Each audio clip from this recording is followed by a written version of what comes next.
The Fellowship of Guelphissauga continues, with poking the province in the eye and their Rainbow Road crosswalk getting ratioed on Twitter.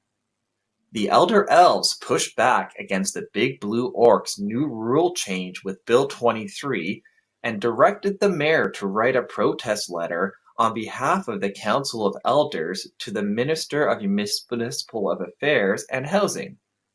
Meanwhile, a Sunshine Lister got trigger-happy with the block button on Twitter, overwhelming them with feedback on the Rainbow Crosswalk.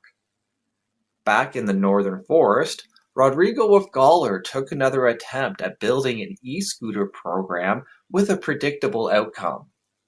Can the Elder Elves protect the Shire from the 23-story Eye of Sauron before they lose their hair from turning into creatures of the province?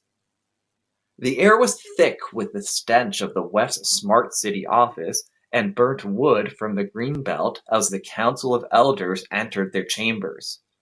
The Elder Elves had prepared all week long for the meeting to fight against the Big Blue Orc's Bill 23 that was turning them into creatures of the province. They created a 7-part motion that pushed back on 18 changes made to the city's latest official plan amendment.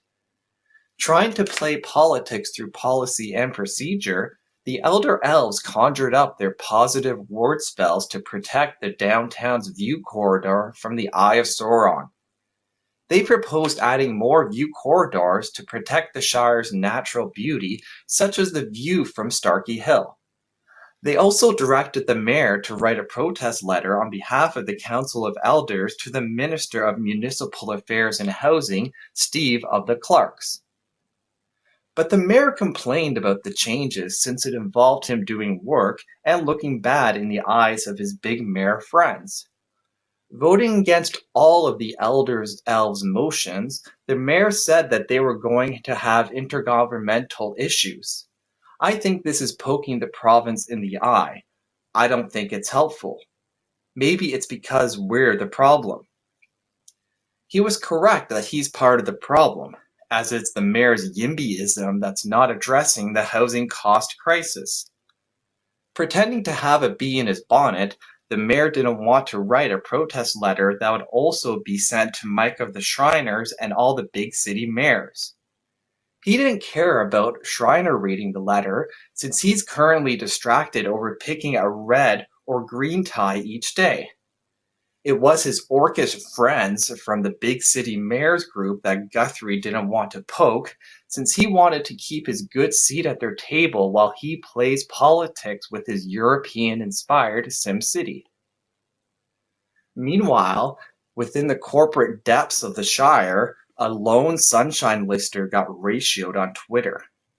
It all started when they politely asked for feedback on the proposed Rainbow Crosswalk on the Corporation of the Shire's Twitter page. Immediately, undesirable opinions started pouring in as Laura of Massau got overwhelmed with the work, resulting in a huge mistake being made. At exactly 8:56 a.m. on Tuesday, or 4 minutes before starting work that day, the flawed decision was made to block the comment section for the first time ever. Like pouring water on gremlins, blocking the trolls' comments made the problem worse. The trolls multiplied like gremlins, doubling with each iteration.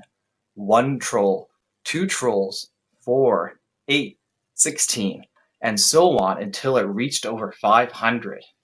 Before Laura could react, she was getting ratioed on Twitter in an amount of 500 to 1. But not all the blocked comments were hateful or discriminatory, as Laura alleges.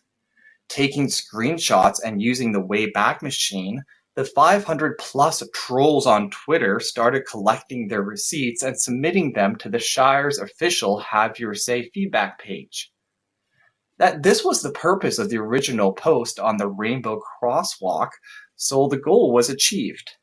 The lingering issue now was the 500-plus gremlin trolls now barraging across the Shire. Some of them suggested painting a Canadian flag crosswalk instead of a rainbow flag to unify everyone under a common banner. The patient trolls of the 500 took screenshots and used the Wayback Machine to collect receipts for the next stage of the battle. They anticipate the Sunshine listers using sampling bias to get their desired result from the official feedback, since a common spellbook for them is How to Lie with Statistics 101. If their recorded comments don't appear in the official Have Your Say report, then the trolls will have to call in the Karens to visit the manager in every department with all the collected receipts in a big red binder.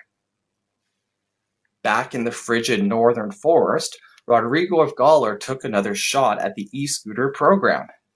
Over the past week, Bruce the Bold was feeding and housing him rent-free as he recovered from the cold. Again.